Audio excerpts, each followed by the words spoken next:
You're listening to Inside of You with Michael Rosenbaum. Thanks for tuning in this week to the show. I really appreciate you spending time with us. And, we're sticking around, Ryan. We're here.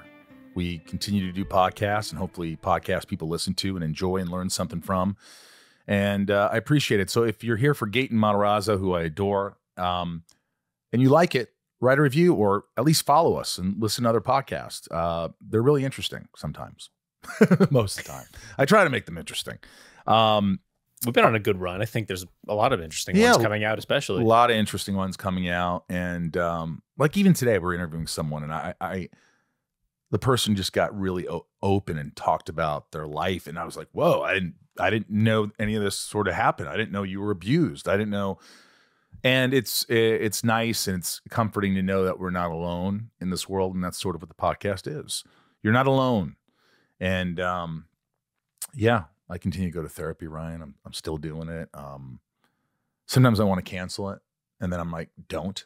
And then, of course, 20 minutes in, I'm like, thank God I didn't cancel this. I feel so much better and relaxed that I talk to someone about anything really. So it's pretty incredible. Just a few things to get you excited about. We're doing a Smallville Con in New Jersey. Get tickets now. It's on my Instagram. Go to my link tree. So at the Michael Rosenbaum, go to my link tree. Come to the Smallville Con in New Jersey. It's going to be a blast. Have some other cons. I'm going to Nashville the weekend of June 2nd. I'll be there at the Nashville Comic Con. And then Tom and I are going to Washington State Comic Con, which is a few weeks after that. So go on my link tree and get tickets. Tom and I do a Smallville Nights and do a bunch of stuff. Pictures and autographs, all that. It's a lot of fun. And my book is on pre-order. It's called The Talented Farter. And it's a sound book and beautiful illustrations. And I'm so proud of it. And Simon & Schuster is putting it out, and it's going to be everywhere in September, October. But you can pre-order now. So do that, if you will. And thank you for everybody coming to our Sunspin show. If you want to support the band, sunspin.com. There's merch, cool merch. Our tumblers are to die for. And Inside of You online store. We have a lot of great stuff. A lot of Smallville signed scripts and ship keys and tumblers and hats. Just a lot of stuff. A lot of stuff I've given Ryan here. Ryan, I have a lot of tumblers. You have a lot of tumblers. I have a couple tumblers. You have a couple tumblers. It feels like a lot. I have a couple. Yeah. Well, they're good tumblers. It's they're good. Yeah. They've gotten better. I think, they have improved. But I just want to say again, thank you. And at this point, I want to say thank you for coming to the live podcasts. It was fantastic. We had a lot of fun. And I really appreciate everybody coming to see me and Tom Welling. And Ryan, you were there. I was there. It's great to have you. 2 nights. It was a lot of fun. It was really fun. And we introduced you. Yeah. We talked to you. Yeah. You seemed very... It was fun. It was a good time. It was. I love the video that Bryce put together. It was just... it was a knockout. It was really fun, and hopefully we'll do it again. And once again, we'll get into this episode. Join Patreon if you want to support the show. It really helps. Patreon.com/insideofyou. Let's get inside of the super talented, always fun to just hang with. He's so full of life. We talk about Broadway. We talk about... Stranger Things, of course. We talk about a lot of stuff, and he's just, he's a good soul, and I think you're going to really enjoy this conversation. Let's get inside of Gaten Matarazzo. It's my point of view. You're listening to Inside of You with Michael Rosenbaum.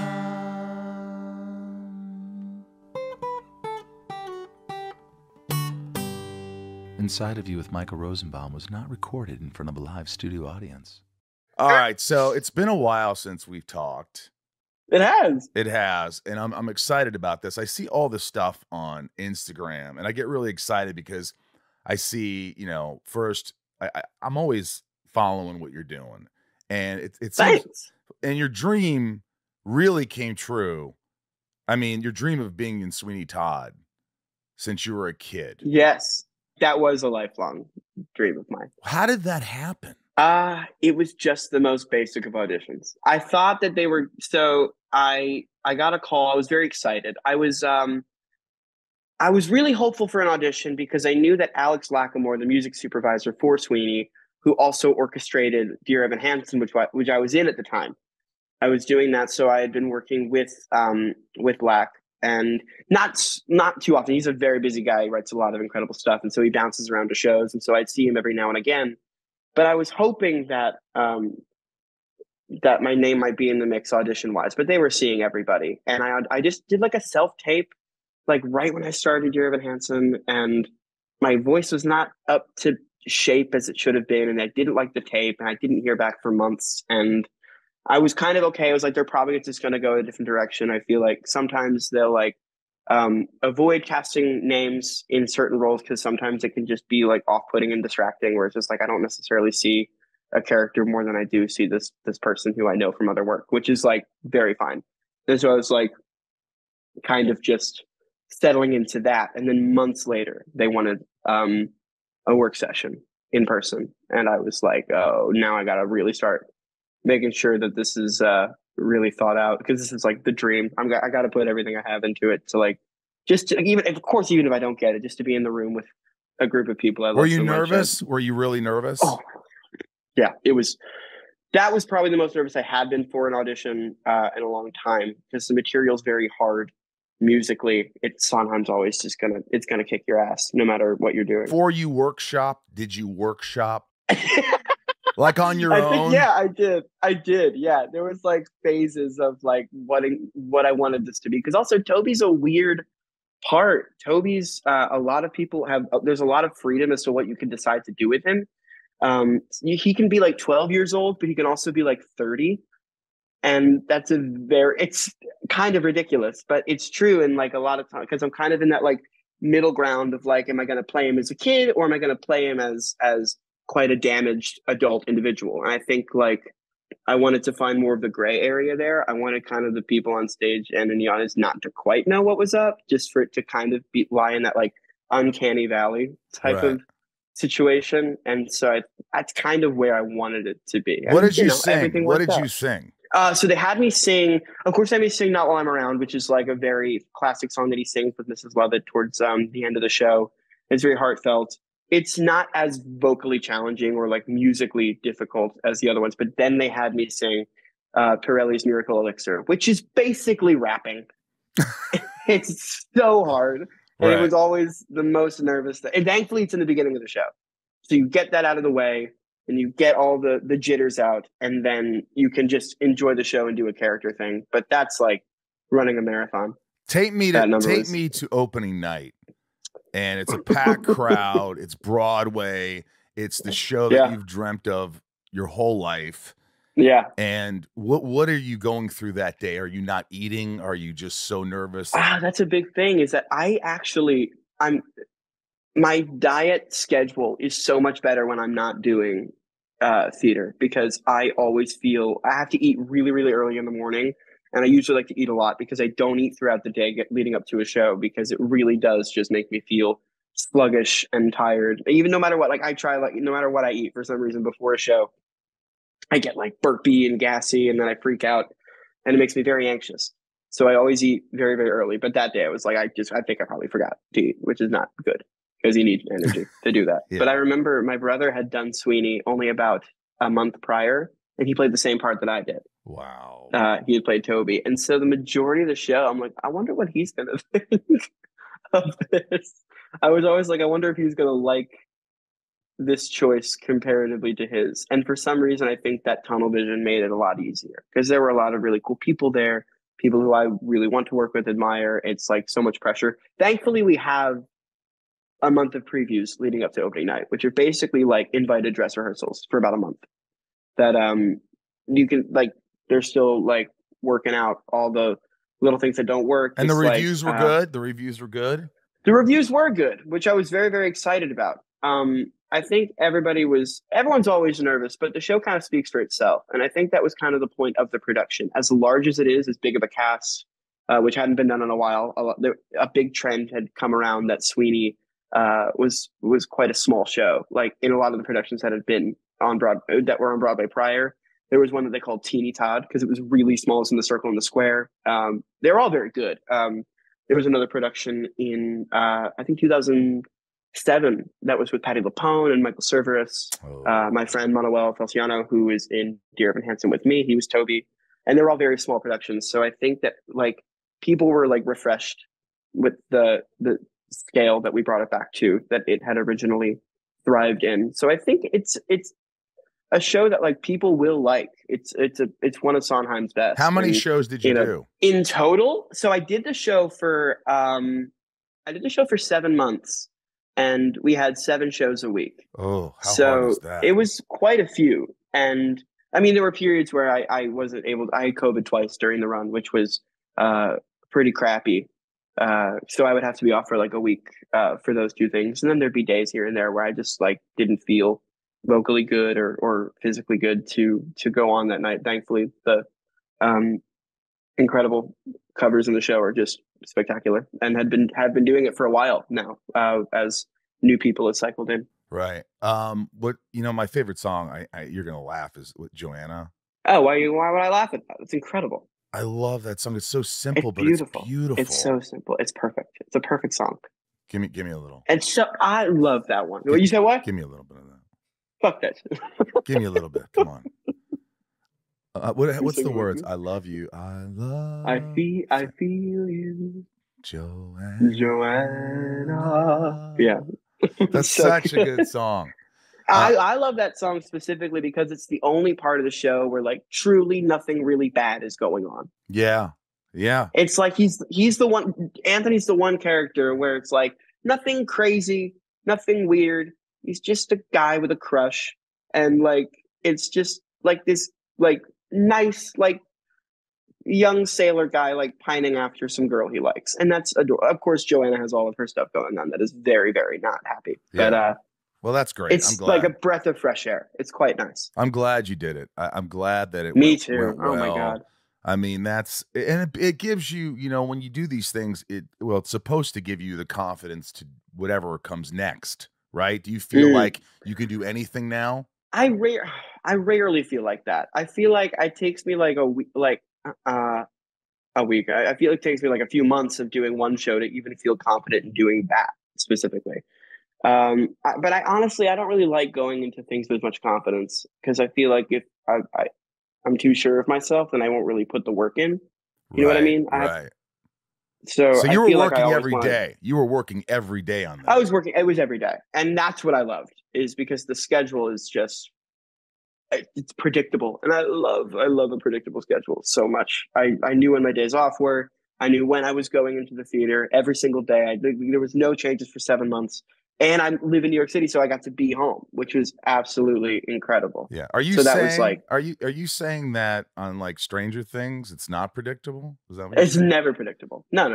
Because it's so hard to figure out, because there are so many things that they schedule in advance, and then oops, it's raining today. So we have to work everything around the fact that it's raining. We can't film outside. So next you're coming in tomorrow, or we're pushing your stuff to next week. And so that's why it's also so hard to be like, hey, can I go home for the weekend? And they're like, ooh.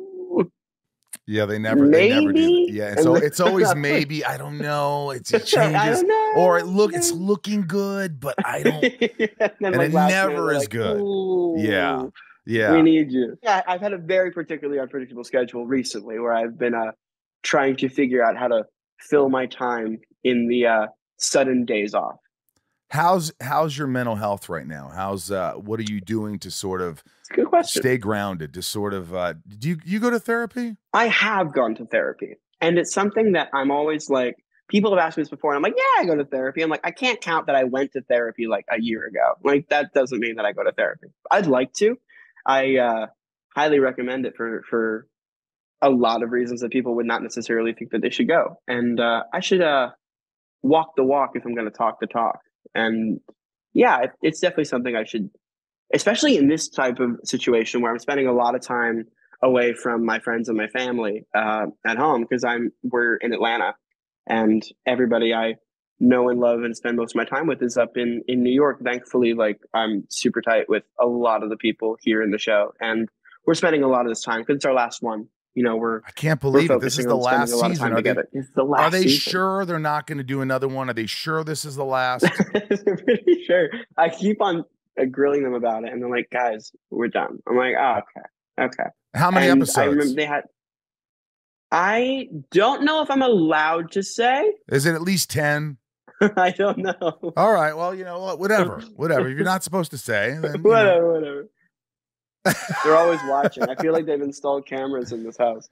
This is a I feel weird. like they know. This is a weird question. But mental health. We'll stay on there for a second. So Sure. you have gone to therapy. Like everybody, I'm sure you get anxiety sometimes. I mean, some people. Oh, yeah. And it's like, what do you do? Do you work out? Do you go for a run? Do you put on headphones? Do you vegetate? Do you meditate? I've been pretty active recently. I kind of it's funny because I know a lot of people like feel quite anxious when putting themselves out there, but I tend to feel more anxious when I sit in like when I don't like rainy days very, very much, because when I sit at home, especially by myself, I get too introspective, and then I get in my own head, and then like my mind starts to race. So I think the way I actually tend to blow off steam and kind of probably push aside the anxiety rather than like confront it is to spend a lot of my time out of the house. I'll just find like random hobbies, and even just I walk quite a lot, which is quite nice. But I think the healthier thing to do is not necessarily to find what distracts you from your anxiety, but to kind of face it head on so you can learn how to deal with it in real time. Because that's a skill that I think is taken for granted, first off, but also takes years of practice and time, and sometimes medication to develop properly. And it's a journey I'm sure that I'm on the verge of taking quite soon. Right. Yeah, I think many my age are. I think that it's something, thankfully, that should be normalized. You know what I mean? Yes. I think it's something that everybody goes through. Sometimes it's crippling. Sometimes it's diagnosable by a doctor. And there's so many options. And I think I'm so sick of the stigma. Yeah. You know? At this point, do you feel like you still get the nerves when you're going to do like Stranger Things? I know that your nerves were crazy on the show and Sweeney Todd and dealing with that, but like something that is like in its last season, you figure most people would think, oh, you got this, you know what you're doing now. But and the cast is bigger, right? Yeah, we add a lot of people pretty much every year. And so like it's a family that grows and grows and grows. And I've always been nervous on that set. I think increasingly so. I think because as you get older, you become more aware of the eyes that are on you. I think that's kind of what's so special about seeing our performances when we were younger. Not necessarily because, I mean, of course, people, the more practice you do, the better you get and stuff like that. I think the better performances in my part are in the later seasons. But there is something that's just so like loose and uninhibited about those earlier seasons, and kind of the way that I kind of went about being there, because it really felt like, because when you're that young, you kind of normalize everything around you. Because when it's in those formative years, it's kind of like everything that's around you is kind of just your situation, and you don't really have much references to otherwise as to like be like, oh, this is kind of crazy. So it's kind of like, yeah, I guess I went to set today and I hung out with my friends and I did a thing on camera, and like that's just normal when you're that age. And I think that kind of like elevated the charm quite a bit. And as you get older, it's kind of like, oh, people are watching this. Do you think that, and maybe this is something you talk about with the original cast or the cast that's been there the longest, when you guys were there since the beginning, as more cast members come in the seasons, do you guys ever go, gosh, there's too many cast members now? It used to be about us only, and now it's. I've never had that issue, just because like I've been able to work with like, I never had a lot of interaction. Well, actually, no, I guess that's not true. Like I had a lot of stuff with Maya when she joined. I think it's a little bit different though with the later seasons, because we kind of got those first three in like pretty back to back. They were pretty quick, and so like it's kind of hard for me to discern like how much time was between seasons like 1 and 3, and then the pandemic, the strikes, the longer seasons. Like then we started taking quite a long time between them, and I think so. It feels as though the newer members have been here since the beginning, because it has been quite a long time since we've been working with them, and I think they bring such. I think every time they add somebody new, there's like a distinct reason as to like there's like something, at least in the mind of Matt and Ross, who are our creators, that there's like something that's not fitting that we need to kind of expand here. And right. I think it's worked very, very well. And I think it will continue to work well. I'm really stoked. Yeah, that's awesome. It's a good way to think. I don't necessarily believe everything you just said, but I'd be like, dude, what the fuck? Why are there so many? My screen time. I want more screen time. Yeah, exactly. Inside of You is brought to you by Rocket Money. This sells itself. I don't need to even sit here and say, you need to get Rocket Money. You do. You just have to have it because it's only here to save you money. It's as easy as that. I love Rocket Money. It saved Ryan money. It saved me money. How many times do you have a subscription for something that you forgot you have? Rocket Money is a personal finance app that finds and cancels your unwanted subscriptions, monitors your spending, and helps lower your bills so that you can grow your savings. We talk about this all the time, but sometimes I want to watch a show and I have to go to a new streaming service, and then I watch it and I forget that I signed up thinking, oh, I just wanted to watch that show. They don't care. They're going to take your money for the next 5, 6, 7, 2 years. And Rocket Money is pretty phenomenal. You could cancel, they can cancel a subscription for you. They can lower your bills. I know you got on it, Ryan. Yeah. I've found some subscriptions and have dealt with them. Rocket Money has over 5 million users and have saved a total of $500 million in canceled subscriptions, saving members up to $740 a year when using all of the app's features. Rocket Money will even try to negotiate lowering your bills for you by up to 20%. All you have to do is submit a picture of your bill, and Rocket Money takes care of the rest. They'll deal with the customer service for you. Stop wasting money on things you don't use. Cancel your unwanted subscriptions by going to rocketmoney.com/inside. That's rocketmoney.com/inside. rocketmoney.com/inside. Inside of You is brought to you by Shopify. Shopify is the global commerce platform that helps you sell at every stage of your business. This is so easy to use. I never thought I would have something like Shopify and I wouldn't use anyone else. It's so easy to navigate with Shopify. I could check products that are selling well, that aren't selling well. It's easy to add products. Everything is right there. The analytics to show you what's doing well, what's not. It's just so easy and so fun to see products starting to sell off the shelves. I have a blast. From the launch your online shop stage to the first real life store stage, all the way to the did we just hit 1 million orders stage, Shopify is here to help you grow. Whether you're selling scented soap or offering outdoor outfits or awesome t-shirts like on my podcast, Shopify helps you sell everywhere. From their all-in-one e-commerce platform to their in-person POS system, wherever you're selling, Shopify's got you covered. Shopify helps you turn browsers into buyers with the internet's best converting checkout, up to 36% better compared to other leading e-commerce platforms. And sell more with less effort thanks to Shopify Magic, your AI-powered all-star. Plus, Shopify's extensive help resources are there to support your success every step of the way. Because businesses that grow with Shopify. Sign up for a $1 per month trial period at shopify.com/inside. All lowercase. Go to shopify.com/inside now to grow your business no matter what stage you're in. Shopify.com/inside. Do you feel like you're, as you get older and you get more mature and everybody starts to develop, psychologically, physically, all these things, do you think that you guys aren't as close or just as close, or it's just different? Different. That's the thing. Because it's when you're with these people for so long, especially how old we were when we started working on it. How old were you?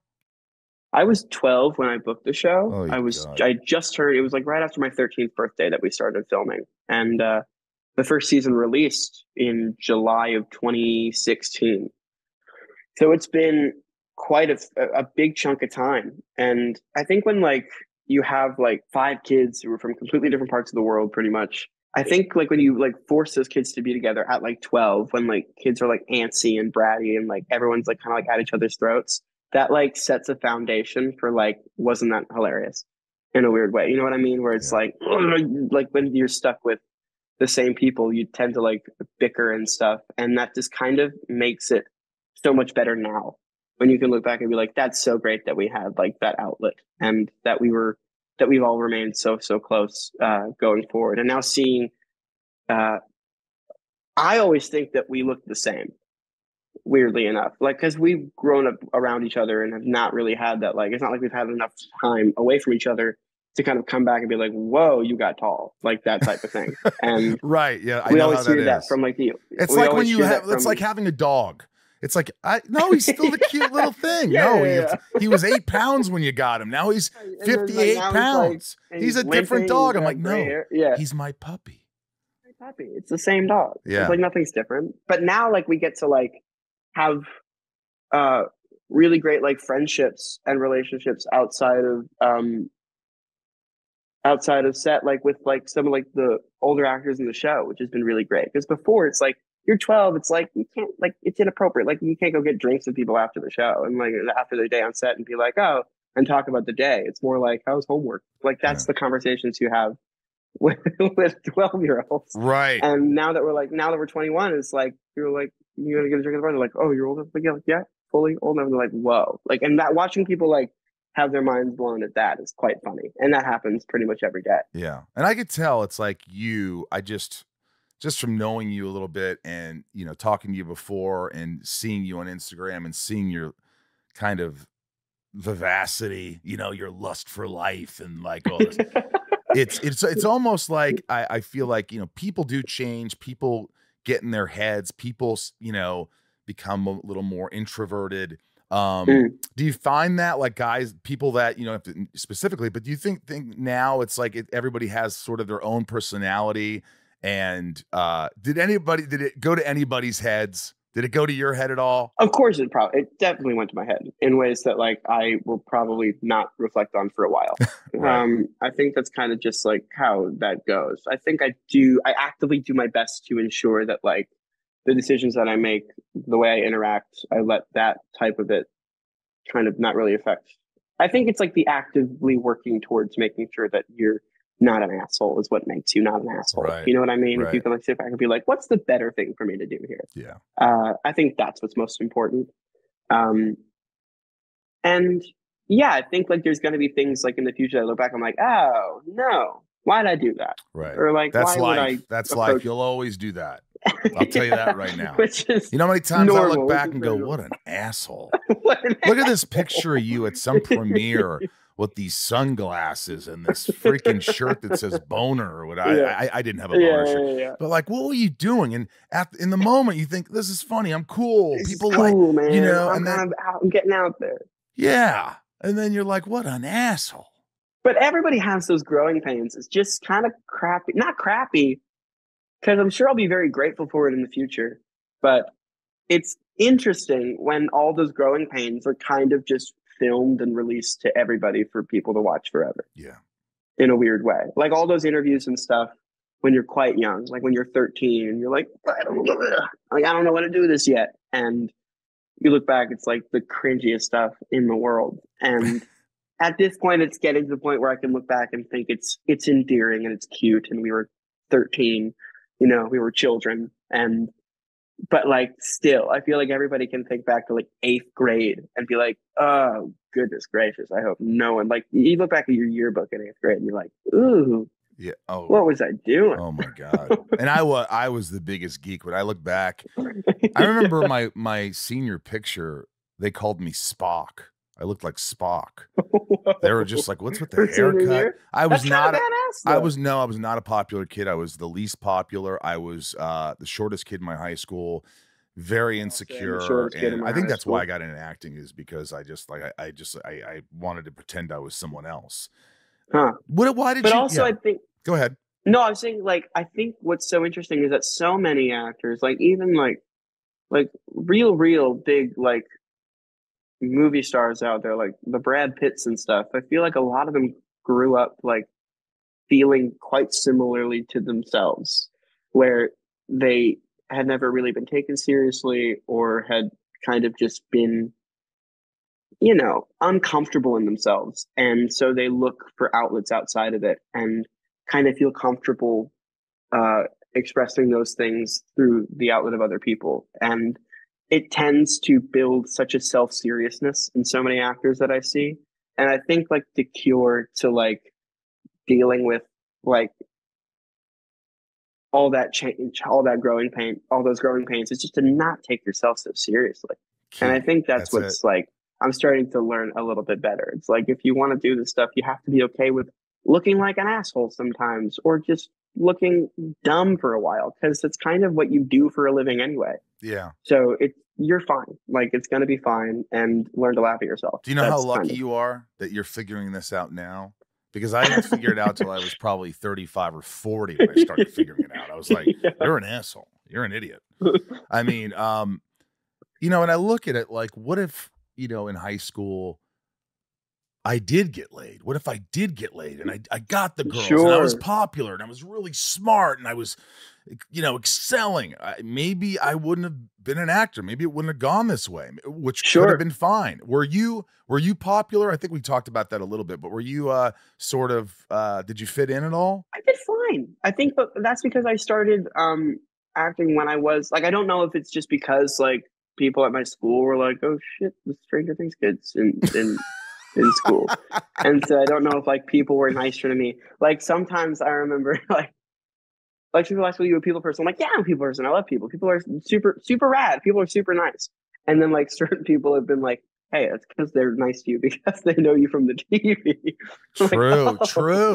Oh, okay. True. That's what that is. Where they're like walking down the street and people will like look and be like, hello. And I'm like, see, people are great. But like most of the time people like, fucking move. Yeah, get out of the way. You get out of the way. And I'm like, okay, cool. That's good to reflect on and be aware of. That's got to be difficult because you've been famous from such a young age. And so like, you got to think when you're a kid, once these people are paying attention to you, it's like, oh, they want something from me. Every time they're talking to you, they want something from me. Not just like, a lot of people do have that, like, what can I gain from this interaction? What can I gain from the situation?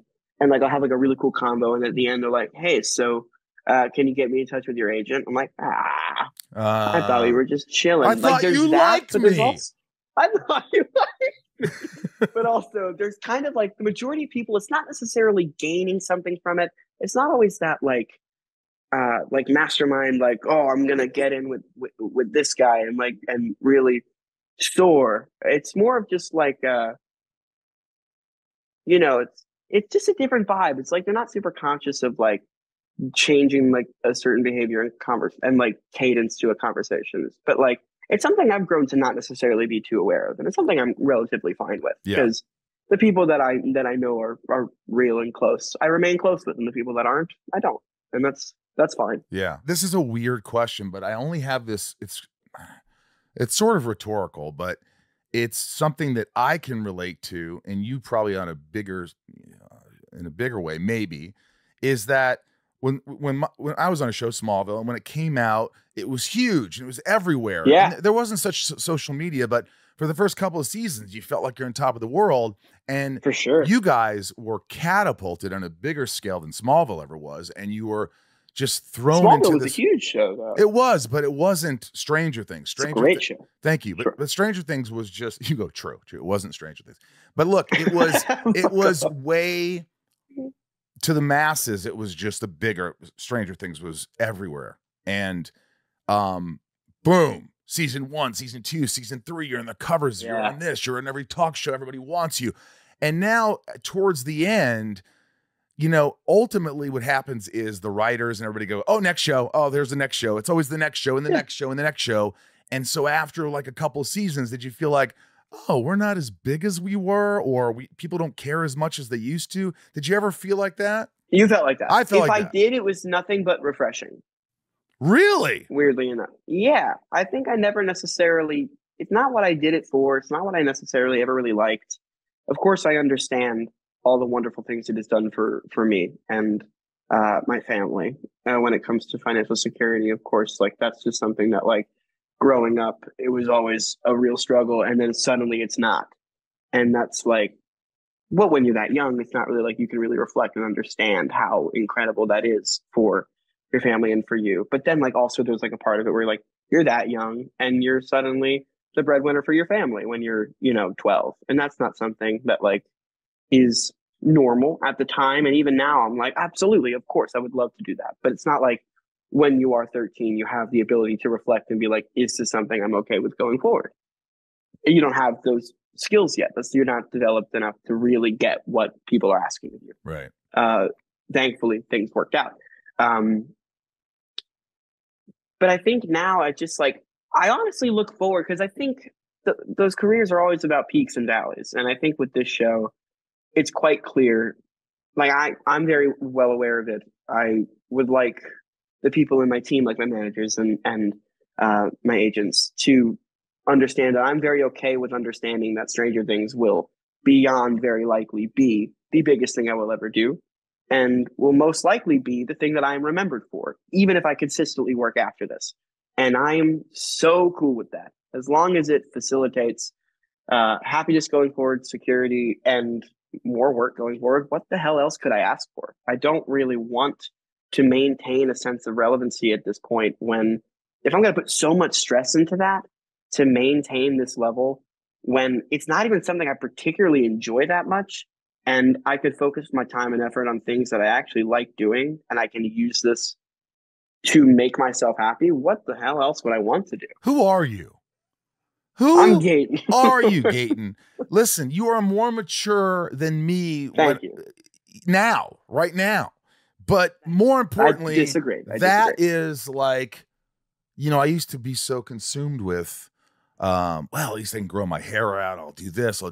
And then it dawned on me, it is so difficult to get work as an actor, then to get on a show that is airing, then to get on a show that people really like, then to be on a super hit that everyone knows about, and you're thrust into this. It's such a rarity. It's not an industry that's designed to facilitate long-term work in any situation. Right. Because think about all like the really famous people on famous shows that just like aren't working much now because, it's all about what's new, what's next, what are we moving on to? Right. And right. It's just, you got to find your niche. You got to find what makes you happy. That's what I always say. I always say, find your purpose through, your friends, your family, your passions. But more importantly, I feel like Smallville was the biggest show I've ever been on, and it probably will be the biggest thing I'm on. It may be. I don't know. Yeah. And that is fine. I'm fine with that. I go to cons. People like the show. They're big fans. The cons are great. That's also a thing, is that it will the people who love it will always love it. Yeah. And so, it's like, I love that you embrace that you embrace the reality of, hey, this was the biggest thing I'll ever be on. And to be on something this big again is such a rarity. And it may happen. It could very well happen. You're a super talented guy, but it's not always about that, like we talked about. And so I think that's such a healthy way. Well, thanks. But also, I'm sure I'm like trying to like say these things and project these things out into the universe so that like when it inevitably happens, I don't take it too harshly. Like, I'm sure there's also a part of it that's going to be like, no, but you're already doing Broadway, and you're already, and by the way, when you guys renegotiated, did you guys go in as a team, all the original cast? Did you everyone go in separately? I think relatively. Everybody has like what those little specific things that like that they'd like to see going forward. But it's a pretty collective effort. Right. So when you in the early seasons, we're like, oh, we're making pennies in the beginning, and now we're going to make more money. Sure. We didn't go in as a team. Tom went by himself. Yeah. I went by myself, and I was like, fuck, this sucks. So they're going to wait till I got to wait till Tom's done with his renegotiation. For sure. With there. So then you can they can work out what's going on with you. Sure. Yeah. I think that's I think we're pretty grateful. Like, what's also interesting is that like all of our parents pretty much were talking about like what can be best for all of us collectively going forward. Because that's kind of like who were the ones negotiating before we turned 18. And even now we're like, I don't know what the hell all of this means. Like, we're still like the age of like college, like juniors who like for the most part are still living off of like ramen and Oreos. Like that hasn't changed. Yeah. So like there's still so much that we're learning, that I'm learning from my parents day to day. And it's really good that they collectively were like all quite close with each other and they could talk about what they thought they could say going forward that would be best for all of us. Inside of You is brought to you by Nutrafol. Nutrafol, folks, is the #1 dermatologist recommended hair growth supplement with over 1 million people seeking thicker, stronger, faster growing hair with less shedding. I have to admit, I didn't think that day would come, but my hair is starting to thin in a certain place. And with Nutrafol, I feel confident and I notice a difference. It's as simple as that. That's why it's the #1 dermatologist recommended hair growth supplement. This stuff, it really works. Hair thinning impacts a lot of us. In fact, over half of us will experience hair thinning at some point in our lives. It's not only common, it's normal. Join the over 1 million people who are doing something about it with Nutrafol. Hair thinning is complicated. The problem is, it actually could be much bigger than your hair alone. Like your skin, hair is a reflection of your health, and internal factors can impact the way your hair looks, feels, and grows. Nutrafol's whole body approach multi-targets possible underlying root causes like stress, hormone fluctuations, and nutrient gaps for visibly thicker, stronger hair. Take their wellness quiz at Nutrafol.com for a personalized hair health plan based on your specific possible root causes. With Nutrafol, getting help building a hair growth routine is simple. Purchase online.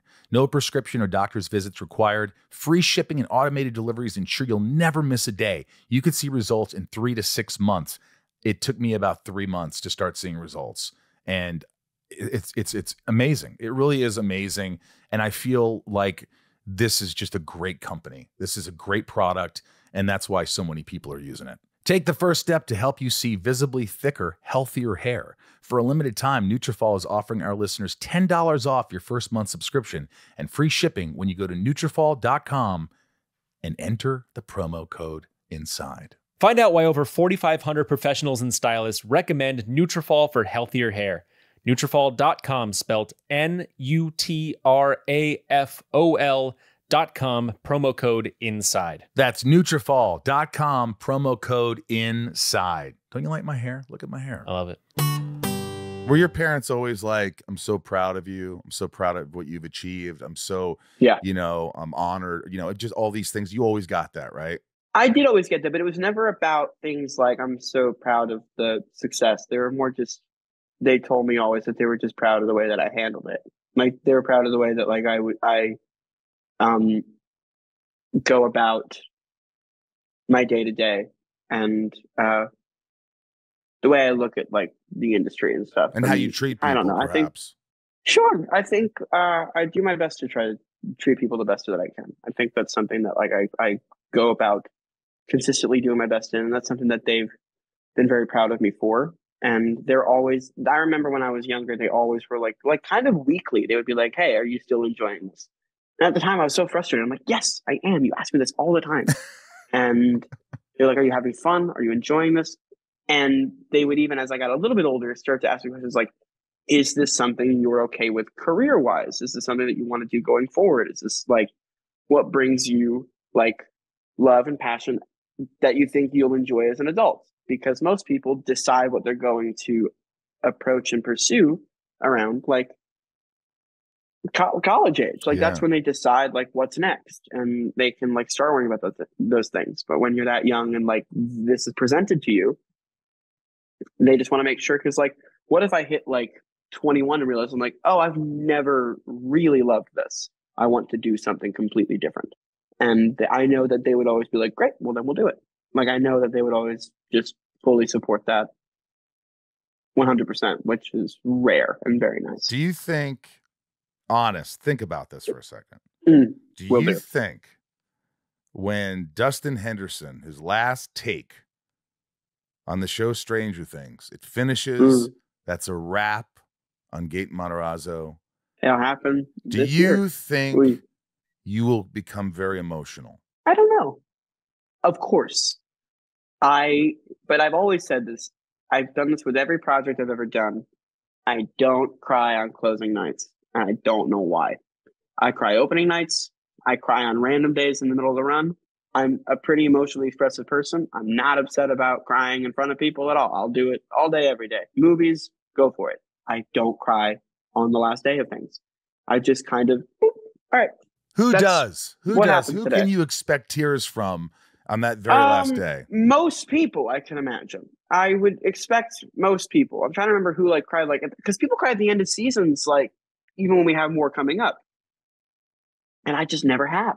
I cry afterwards, like in the days after, like weeks after. Yeah. And I'm like, When I you're feel by bad. yourself. I'm like, what can I tell this? Yeah, by myself in my room. But like any of the adults or Millie or any, do you think they're just gonna lose it? Yeah, I think most will. I think that's kind of healthy. I think more than kind of healthy. I think it's very healthy. I hope to.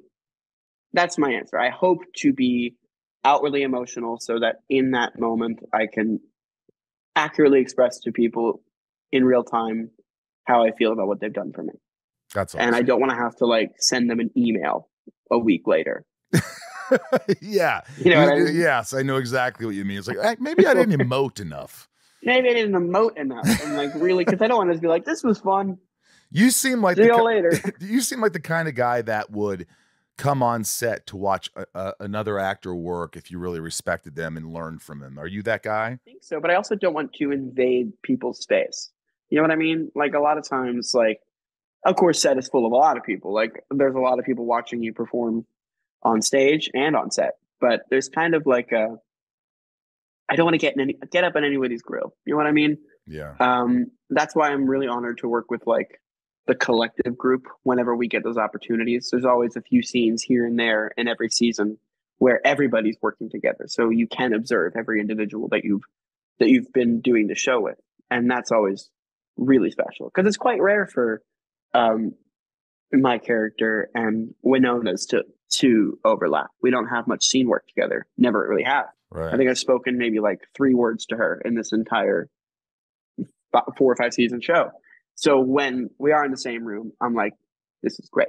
This is a cool opportunity. Same with David. Same with same with Millie. Like our characters have never really overlapped like since season 1 very much at all. And so like any time that she's on set, I'm like, great. This is really cool. This is always something to like mentally clock and remember. Yeah. Who makes you laugh the most? The one person that you think this is the person that makes I just get a kick out of that just makes me laugh the most on set.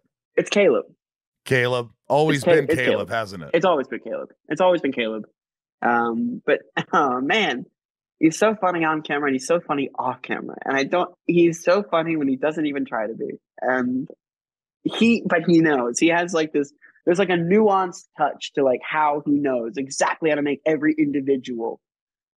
He's like perfected his humor and shaped it around all of us. He's like, I know it's going to get Gaten right now because of the many years that I've been working with him. And the last day I had on set. Who's the hardest to make? The hardest to break? Yeah. Between takes, I do not break much. Really? I don't. And it used to be quite a skill of mine where we could be joking around and laughing quite a lot. And then they could yell action and then I could just be in, which was really fun to do early on. I think that might have had to do with me doing a lot of theater beforehand. Because you can't. Because sometimes you inevitably do. You inevitably have moments where you're just like, but you have to be really good at just like not giving in. Don't let those thoughts. There's like a weird saying where I was doing a bit with a friend of mine backstage, and I thought about that bit on stage, and I was like, oh my God, I'm going to start pissing myself. I'm going to start laughing on stage right now. And he says, don't ever let those thoughts into your head. And I don't know why that stuck with me, where anytime I think about that, I'm just like, all right, I can't let that thought into my head. So I pick it up and I just put it away just for a second. I can't, I'm okay with it. I'm pretty, but when I was doing theater, there's one time we were doing it of all shows, Macbeth. And my friend Roger goes, such a funny one. My friend, a real knee slapper. I know. But my friend goes, the horror. And the way he said it, I just thought it was so ridiculous. And just the way he said it. I looked at him like this and I went, and he goes, don't do it. Like he said, don't do it, man. And it's live audience. And I go, Yeah, And of I course turned there's. my head and I looked around for a minute. I got my composure and I go, "'Tis called That's what you the do. There's always, you can see that head turn. yeah, 'tis You called always the see evil, people the look most look miraculous away. work of this good king." And I went on with my speech. But How much Shakespeare have you done? no, I only did Macbeth. I did some Chekhov and stuff in college and off Broadway. But That's so cool. I'd love to do stuff. I've never done Shakespeare. I never got to really sink into those classics. yeah, you know what I love to do sometime? Well, I don't know. Mm. My friends are doing Sure. Rosencrantz and Guildenstern are dead. I think it's Tom Stoppard. Mm-hmm. That's a good one. Who's the hardest to break, you said, besides you? I feel Hardest to break. I feel like David. Yeah. Well, sometimes he has his moments. I've seen there's a lot of blooper reels of him enjoying a good chuckle. But I think that's if the scene necessarily calls for it. There are some scenes in which if it doesn't call for it, it's so fun to break on camera. But there are some days where if it's happened too much or if it's just not the right vibe on set, it cannot look good. So there are times where I've had situations where burping, of course, where I will just really have, usually on long days where you're so tired, the dumbest things are funny. Oh yes. Where you're just slap happy. We have those all the time where it's we're doing really intense work and I'm just giggling. And the sun's about to come And they up. get mad. They don't have time for it. They're like, yeah, enough, and there's times where it's not fun. Where it's dude, you have to get it together and you have to do this. We got spoken to by one of the producers. Came up to us, came in our trailer and said, "Hey, I want you guys in the trailer." I go, "Hey, you yesterday, we were shooting film, and they were like, there's 20 minutes of just you guys just falling apart, not focused. What's going on?" And I go, "I always know my lines, man. I just couldn't stop laughing. I'm sorry." And and then we started laughing. We're like, no, but we'll make sure we don't do it. What is the longest day you could ever recall on Stranger Things?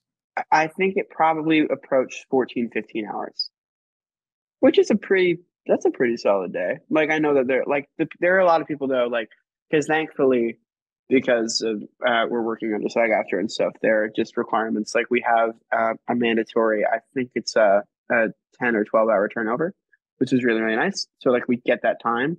But there are people under different unions who only have a 9-hour turnover. There are some who don't have a turnover at all, which for those watching, it's just how much time you get between the end of one workday and the start of another.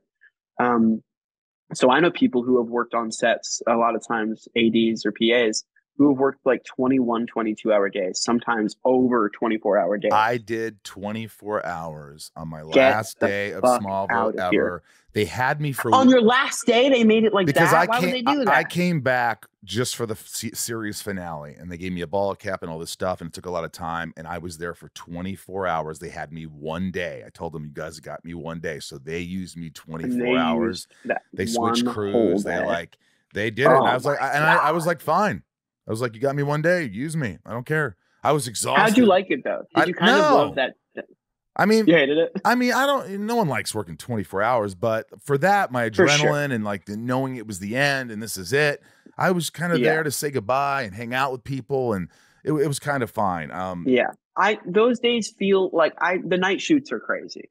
That's when I get a little bit it starts slap happy, and if you get too slap happy too early, you know that it's going to turn to being grumpy. That's just the progression of things. So if it's 2 a.m. and I'm giggly, I'm fuck, because I know once 5 comes around, I'm not going to be feeling very, very good right now. Have you ever just lost your shit on set? We're like, guys, come on. No. I've had moments of frustration, but you just always have to remember that as frustrated as you are, everybody else is equally as frustrated. Right. So if your grips can't lose their shit, why do you have the right to lose your shit? Keep it together. That's just my thing. I have lost my shit, but I do it in a funny way where I'm I've had times where I remember I went into a corner and I punched a chair. Ooh. But it was right there. I just went and it was funny because there wasn't anybody really there except Nick, our Steadicam op, and he was like, "You good?" And I was like, "Yeah, I'm fine." That hurt. It did not come across as badass. It more was just fuck? I remember one time I was doing this close up, or it wasn't a close up, maybe a medium shot.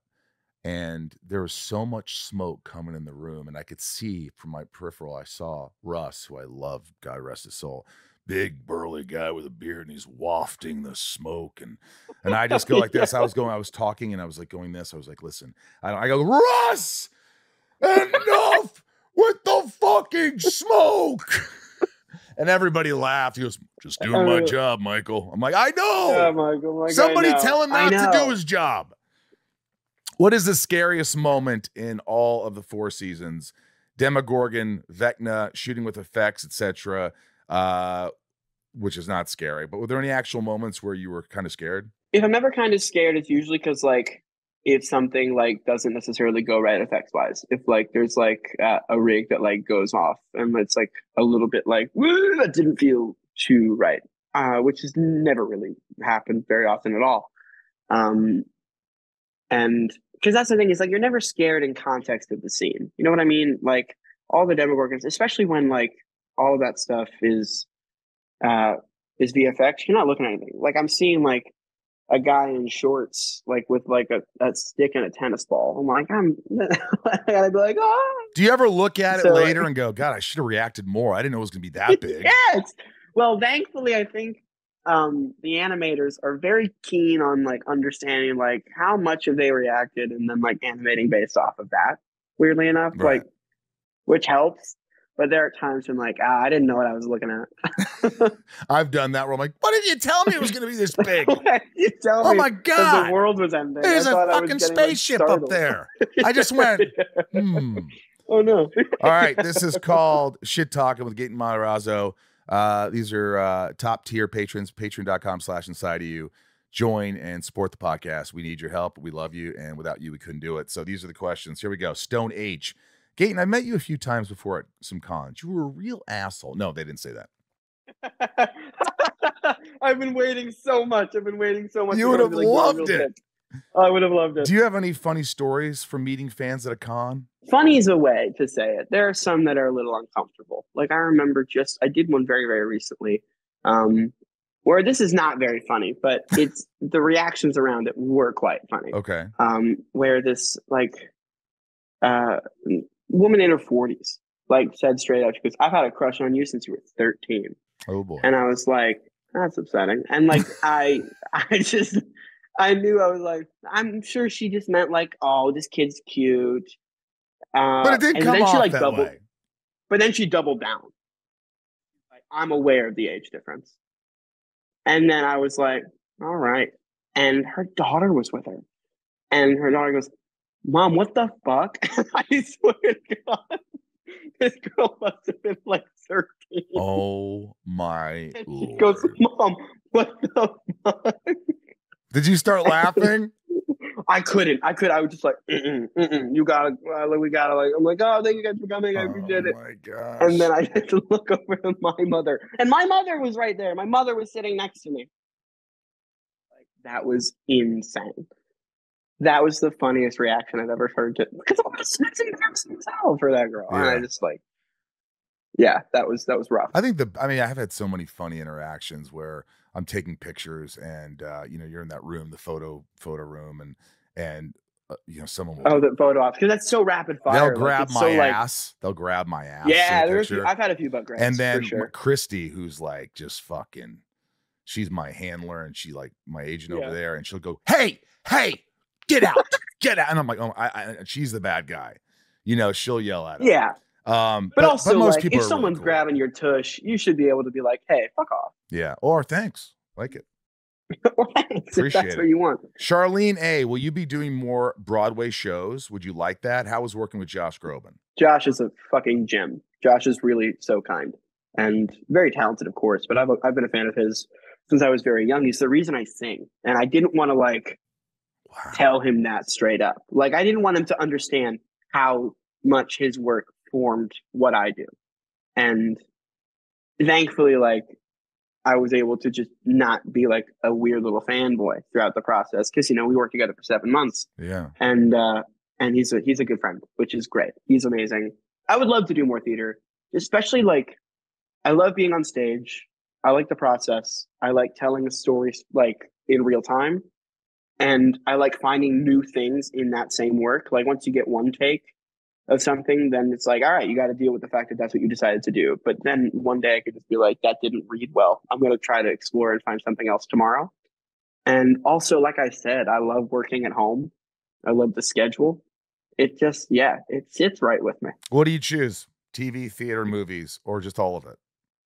It's theater. If I had to choose one, it's theater. Theater. But like, I have never done much film. I've done like two or three films. A few of them just cameos. So I want to see if that's like the sweet spot, because TV is really hard because it's such a long-term commitment, such a long shoot. You go back for many years. You work on one thing for a long time. So maybe film is like that, like adds like that little like perfect thing where it's like you work for a month and it's like, great, this was fun. I'll do a different story later. Yeah, that's me. I think I mean I used to love theater. I didn't want to do anything else. And then, well, I don't know if that's true, but then, you know, movies are great because it's like 2.5 months or whatever, or a month or whatever, and then you're done. And then moving on. Because I get bored. And then like maybe you'll promote for like a week. Yeah. But then like it's just like, yeah, I did it. Because being on a show, you're like, well, still Lex Luthor.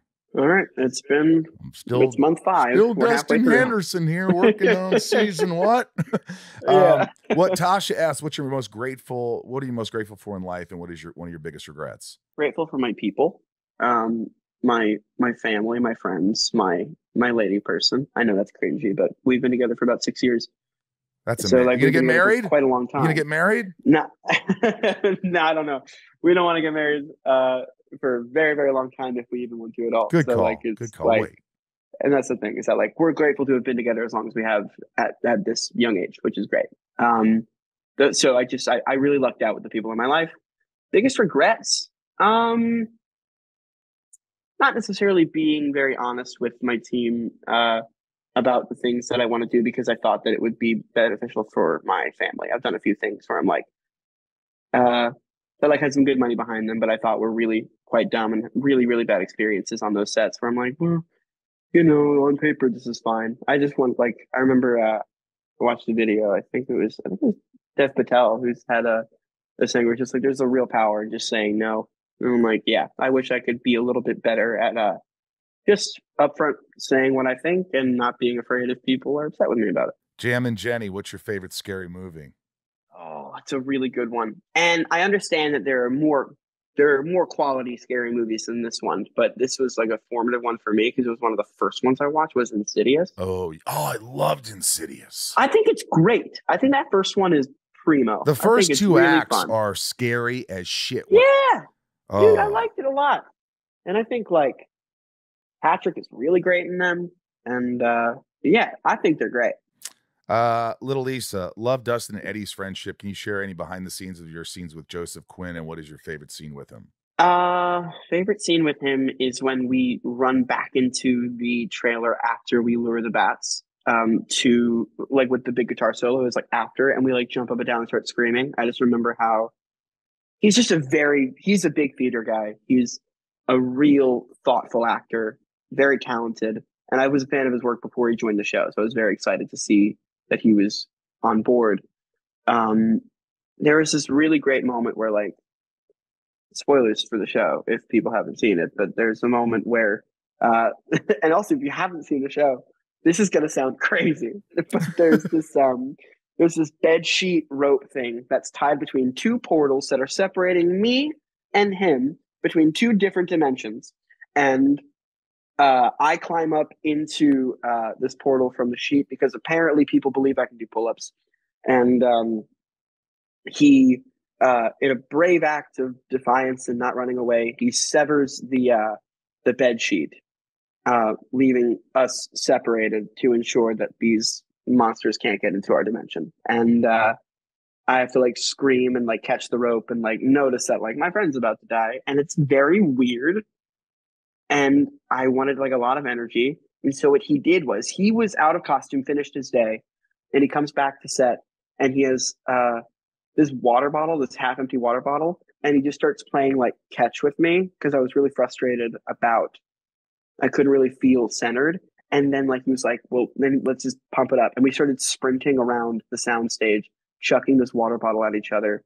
for about 10 minutes until they yelled that they were ready to go. And then that's the take they used. What a sweetheart. He's great. That's a beautiful story. That's a beautiful story about friendship. I love it so much. And he's so kind, so good. And you love doing voiceover too. I bet you're great at that. I do. Yeah. You did My Father's Dragon. Oh, that was special.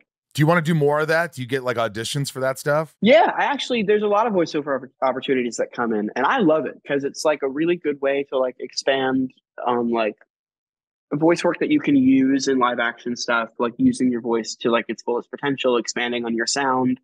And also a lot of it flies under the radar. Like, cause even if people are watching it, a lot of people like don't necessarily know that you're in it unless they like look up the cast. And it's like, oh, Dustin's in this thing. Like, that's cool. But like, so it's kind of a cool way to be really out there and do things that like are really challenging and maybe dumb and not really have like, weirdly enough, like your face attached to those dumb things. Right. Oddly enough. We all have. But thankfully the voiceover stuff I have done has been very good. What do you want to do now? Now that this is coming to an end? I mean, you have a lot of filming to do, right? Yes, quite a lot. Quite a lot. So you have plenty of time to think about that. But is your team already gearing up to find you new things and doing all that? Yeah, I think that's the goal. I think they're way more concerned about it than I am, which is a good thing. Because that's like their job, is to be like, what's next? What's next? What are we going to do? And then it's up to me to just be like, I'm good with this. This is fine. I don't want to do this. And so it's good that like they're like, all right, leading the charge to like, what's next? We got to kick into high gear and like branch off. But I don't know. I don't want to be cringy in the way that like there's a lot of people who are known for comedic work who like feel as though they have to branch off to be taken seriously. And then they go down the route of doing something so self-serious and kind of just a little bit cringy. And that's kind of like what I want to avoid. I don't mind doing comedy as long as I challenge myself. I agree. I think you should. I just think I'm looking at you and I think you should wait till it's the right thing or something, or something you really go, I'll have a good time doing that. An element of fun or good people. Yeah. And I don't think there's anything wrong with, because I did this, is to, after this long series that you're about to take a breather, if that's what happens. If that happens, and just sort of be good. Travel and do your thing and then get excited again and then let's go. You know, either way. Something that clicks in this one. I want to look at things like if something comes in and like, thankfully, like I'm at a point in my career where sometimes people send scripts and ask if I'm interested, which is not what most actors get to do. Most actors get a cut for an audition and they're like, great, you booked it. Who cares if you like it? Yeah. Like that type of thing, which is like, that's how, and so like to be in a position where you can look at something and say, I'm not interested is like really incredible. But I want to look at something and I want to do things where I look and I say, no one's ever going to make anything like this again. And it's like, if I say no, I have to be okay with saying no to something that I'm never going to be able to do what this is telling me to do. Like I read a lot of scripts and I'm like, I do this on Stranger Things. Like, I don't want to go to a different production and do the same thing I've been doing. I want to go and do something where it's like, well, if I say no, I got to like let this one go. And that's usually the ones I don't say no to. Well, look, I think you're enormously talented. That's very nice. Even more so. Likewise, of course. You're a super human being. You're well ahead of your years. You're so mature, and you got a good perspective on it all. And I just have, a good feeling about you. I always have. I appreciate that. Yeah, I do. I'm not worried at all. I just think like what we talked about 40 minutes ago, where it's like, I just think that, hey, I was on the biggest thing ever. That's fine. That may be the biggest thing I'm on, but it doesn't mean I can't do good work and have fun. And like most people never get that big thing. You know what I mean? Like that's like the cliche. That's what they say the big break is, which I think is a dumb phrase. Like I don't think that makes much sense at all. But like it's kind of like that cliche of like what people hope to find. And I found it super early. So what would I complain about? Yeah, watch. You'll be in the lead in the next Nolan film. He'll just be the biggest movie. I could see it. Well, dude, I love you. I really appreciate you. Love you too, dude. Thanks was great. So much for having me on, Michael. Yeah, thank you. And is Vertigo and Easy Rider, are those two your favorite movies? These came with the place that we rented. Okay, because I was like, wow, that's for a 22-year-old, Easy Rider and Vertigo. I've never seen either one of them. What's your favorite musical of all time? Company. I don't know why I said that so quickly, but I guess it's Company. What is your favorite movie of all time? Empire Strikes Back. What's your favorite TV? Or Eternal Sunshine of the Spotless Mind. What's your favorite TV show of all time? Next to Stranger Things, of course. I don't watch a lot of TV. I watched all of Breaking Bad, but like everybody's favorite show is Breaking Bad. So if not that, it's okay if it's that. There's this show. Look this show up. To the Lake. That is no, I wish. Dark. I wish. Those are great. Go ahead. Those are great. It is so morally not okay. It is just a real time capsule as to like something people tried that I'm like, I can't believe they greenlit this. Look up Kid Nation. Kid Nation? Have you seen it, Ryan? It's insane. It's insane. That's just my 2 cents. Like, just look that up. Like, I watched it when I was a kid. I'm like, this is awesome. And I revisited it now. I'm like, this is crazy and terrible. Please watch it. Dude, you're the best. Thank you so much. Thanks, dude. I'll talk to you. Have a good one. I'll see you. I'll see you later. I love him. I love you, buddy. You're awesome. Thanks for coming on the podcast again. Means a lot to me. You're a super, super dude. Yeah, that was fun. And thank you guys for listening. You know, I try to push things a little bit without being pushy, just kind of conversationally. Mm-hmm. And, you know, things, and people will respond the way they respond. But usually I just like to get in a good conversation and see where it goes. Yeah. I never know where it's going to go. No. That's the fun of it. Gaten's a good time. I'm glad he came back. Yeah, he's just fun. I want to have him in person. I know. Next time, Gaten, you're coming in person. That didn't sound right. If you want to join Patreon, I'm about to read the top tier patrons. Patreon.com/inside of you. There's so many perks. I send boxes every 3 months. Shout out your name. So much stuff. And last but not least, Rosie's Puppy Fresh Breath. It's on my Instagram link. It's our product for dogs' fresh breath. It really works. Odorless, tasteless. Rosie's Puppy Fresh Breath. Check it out. Tell me what you think of it. Write a review. Let's get into the top tiers. How about it? Let's do it. Let's do it. Nancy D, Leah, and Kristen. Little Lisa, Yukiko, Jill E, Brian H, Nico P, Robert B, Jason W, Sophie M, Raj C, Jennifer N. Stacy L, Jamal F, Janelle B, Mike E, Eldan Supremo, 99 more, Santiago M, Leanne P, Maddie S, Belinda N, Dave Hall. I love you, Dave. I miss you. Miss my Dave Hall and my Brad D and Ray Harada, Tabitha T, Tom N, Talia M, Betsy D, Rhiannon C, Corey K, Dev Nexon, Michelle A, Jeremy C, Mr. M, Eugene and Leah, The Salty Ham, Mel S, Chris, Eric H, Oracle, Amanda R.